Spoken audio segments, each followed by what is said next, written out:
Hello दोस्तों, काशी हिंदी संस्थान में आप सभी का स्वागत है। आज हम अपने इस गंतव्य बैच में नेताजी का चश्मा, जो कि स्वयं प्रकाश द्वारा रचित कहानी है, उसके ऊपर कुछ महत्वपूर्ण प्रश्नोत्तर लेकर के आए हैं, जो कि परीक्षा में आने की संभावना ज़्यादा है। आइए देखते हैं प्रश्नों की ओर। जो पहला प्रश्न है वह है, हालदार साहब को आदत पड़ गई हर बार कस्बे से गुजरते समय चौराहे पर रुकना, पान खाना और मूर्ति को ध्यान से देखना। यह उद्धरण है कहानी का। 4 प्रश्न पूछे गए हैं इससे संबंधित। पहला प्रश्न है, कस्बा कैसा था, उसकी देखरेख की जिम्मेदारी किसे दी गई थी। दूसरा प्रश्न है, कहानी के लेखक का नाम बताते हुए उनके द्वारा संपादित पत्रिका का नाम बताएं। तीसरा प्रश्न है, हालदार साहब उस कस्बे से क्यों गुजरते थे जहां किस मूर्ति को ध्यान से देखते थे। चौथा प्रश्न है, हालदार साहब ने चश्मे के बारे में किसी से पूछा और वह व्यक्ति कैसा था। आइए जो पहला प्रश्न है वो देखिए, जो लिखा हुआ है कि कस्बा कैसा था, उसकी देख रेख की जिम्मेदारी किसे दी गई थी। तो इसका उत्तर होगा, कस्बा बहुत बड़ा नहीं था। इसमें कुछ पक्के मकान एवं छोटा सा बाजार था। कस्बे में लड़कों एवं लड़कियों के लिए एक एक स्कूल, सीमेंट का एक छोटा कारखाना, 2 ओपन एयर सिनेमा घर एवं एक नगर पालिका थी। कस्बे के चौराहे पर पान की दुकान थी। कस्बे की साफ सफाई, सड़क बनवाना तथा कवि सम्मेलन करवाने का कार्य नगर पालिका करती रहती थी। दूसरा प्रश्न है, कहानी के लेखक का नाम बताते हुए उनके द्वारा संपादित पत्रिका का नाम बताएं। तो कहानी के लेखक हैं स्वयं प्रकाश जी। नेताजी का चश्मा कहानी का जो है टाइटल है और इसके लेखक स्वयं प्रकाश जी हैं। इनके द्वारा संपादित पत्रिका है वसुधा, जो कि बहुत महत्वपूर्ण पत्रिका है। आइए तीसरा प्रश्न देखते हैं। तीसरा प्रश्न है कि हालदार साहब उस कस्बे से क्यों गुजरते थे तथा किस मूर्ति को ध्यान से देखते थे। तो तीसरा प्रश्न का उत्तर होगा, हालदार साहब हर 15वें दिन कंपनी के काम के लिए अपनी जीप पर बैठकर कस्बे से गुजरते तो उन्हें नेताजी की 2 फुट ऊंची मूर्ति दिखाई देती थी। उसे मूर्ति की आंखों पर संगमरमर का चश्मा नहीं लगा था। इससे भी बड़े आश्चर्य की बात तो यह थी कि उस पर कृत्रिम चश्मा होता था, जो कि प्रतिदिन अलग अलग आकार का होता था। और देखिए आगे लिखा है कि इसे देखकर हालदार साहब के मन में यह प्रश्न उठता था कि आखिर वह कौन व्यक्ति है जो प्रतिदिन इस मूर्ति पर नया चश्मा लगाता है। चूँकि प्रतिदिन मूर्ति पर नया चश्मा होता था, इसलिए उस मूर्ति को देखने की उनकी इच्छा बनी रहती थी। हालदार साहब कस्बे से गुजरते हुए चौराहे पर रुकते, पान खाते थे और मूर्ति को ध्यान से देखते थे। आइए चौथा प्रश्न देखें। चौथा प्रश्न है कि हालदार साहब ने चश्मे के बारे में किसी से पूछा और वह व्यक्ति कैसा था। तो यह है, हालदार साहब ने चश्मे के बारे में चौराहे पर पान खाने वाले व्यक्ति से पूछा, पान बेचने वाले होगा, उनसे पूछा था। तो उन्होंने चश्मे के बारे में पान बेचने वाले से पूछा। पान बेचने वाला वह आदमी मोटी तोंद वाला, खुश मिजाज स्वभाव का था तथा हमेशा पान चबाता रहता था। किसी भी सवाल का मुस्कुराकर जवाब देना उसकी आदत थी। उदाहरण के लिए, जब हालदार साहब ने पूछा कि मूर्ति पर संगमरमर का चश्मा क्यों नहीं है, तो वह पहले मुस्कुराया और फिर बोला, मास्टर बनाना भूल गया। वह दूसरों का उपहास भी करता था। जब हालदार साहब ने पूछा कि कैप्टन नेताजी का साथी है या आज़ाद हिंद फौज का भूतपूर्व सिपाही, तो पान खाने वाले ने कहा, नहीं साहब, वो लंगड़ा क्या जानेगा फौज में, पागल है पागल, आप उसी से बात कर लो, फ़ोटो वोटो छपवा दो उसका कहीं। ये है इसका उत्तर। आइए देखते हैं जो दूसरा प्रश्न है उसको। दूसरा प्रश्न है, नहीं साहब, वो लंगड़ा क्या जाएगा फौज में, पागल है पागल, वो देखो वो आ रहा है, आप उसी में बात कर लो, फ़ोटो वोटो छपवा दो कहीं उसका। ये उद्धरण भी कहानी का है। इससे संबंधित 4 प्रश्न पूछे गए हैं।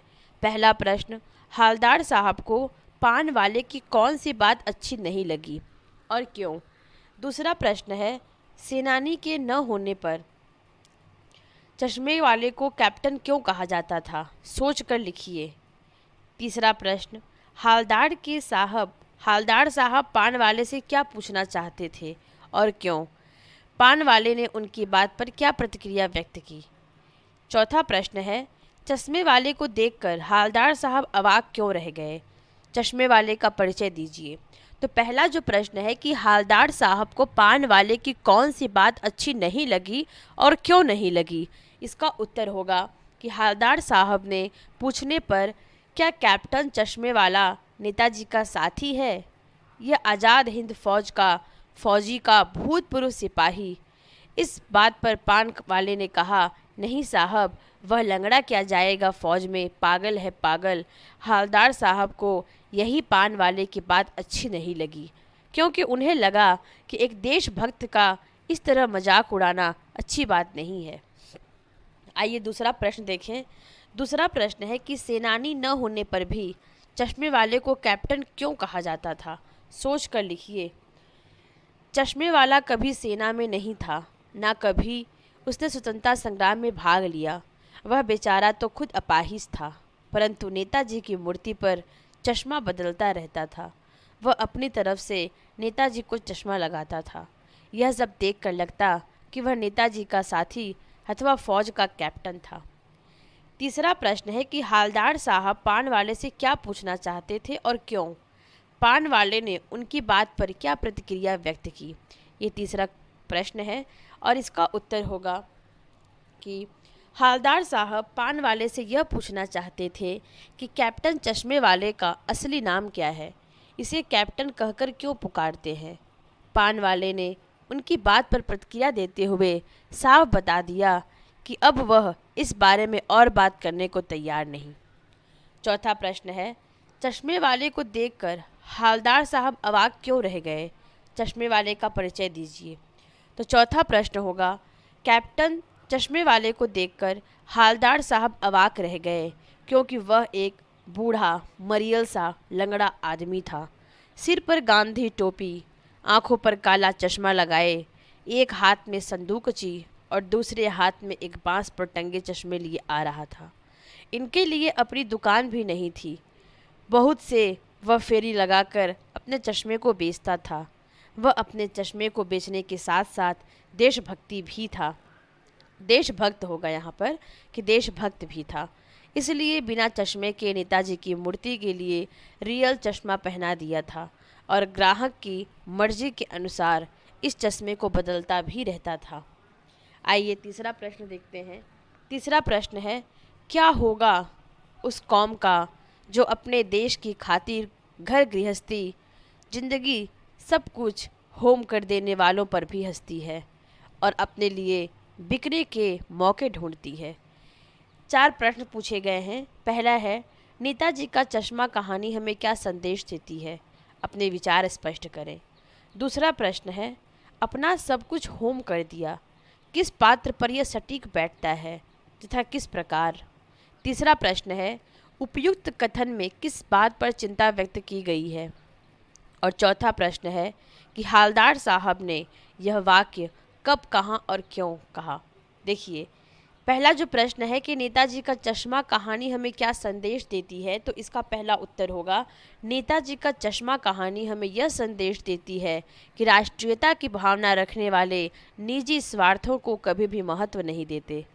वे अपना जीवन एवं अपना कार्य राष्ट्र को समर्पित करते हैं, परंतु जो लोग स्वार्थी, उदासीन एवं राष्ट्र की भावना से दूर होते हैं, उन्हें राष्ट्रभक्ति तथा राष्ट्र प्रेमियों से कोई लगाव नहीं होता। ऐसे लोग जिस राष्ट्र में रहते हैं उसी का अप्रत्यक्ष या प्रत्यक्ष रूप से नुकसान करते रहते हैं। ऐसा लोग अपना योगदान न देकर अच्छे लोगों का उपहास करते रहते हैं। वर्तमान संदर्भ में आवश्यकता इस बात की है कि सभी लोग एक राष्ट्रीय सोच एवं विकास की दिशा में आगे बढ़ें। दूसरा प्रश्न है, अपना सब कुछ होम कर दिया, किस पात्र पर यह सटीक बैठता है तथा किस प्रकार? तो आइए, बड़ा अच्छा प्रश्न है। इसका उत्तर होगा, इस कहानी में फेरी लगाकर चश्मे वाले बूढ़े ने अपना सब कुछ होम कर दिया। कमज़ोर व बीमार रहते हुए भी वह गांधी टोपी लगाता रहा। प्रतिदिन वह मूर्ति पर नया चश्मा लगाता रहा। उसने कभी इस बात पर चिंता व्यक्त नहीं की कि इससे उसे कोई लाभ नहीं हो रहा है। वह लगातार नेक काम करता रहता। पान वाले ने भी कोई ऐसा काम नहीं किया, फिर भी वह प्रतिदिन मूर्ति पर चश्मा लगाने वाले आदमी को बेकार व पागल समझता था। तीसरा प्रश्न है कि उपयुक्त कथन में किस बात पर चिंता व्यक्त की गई है।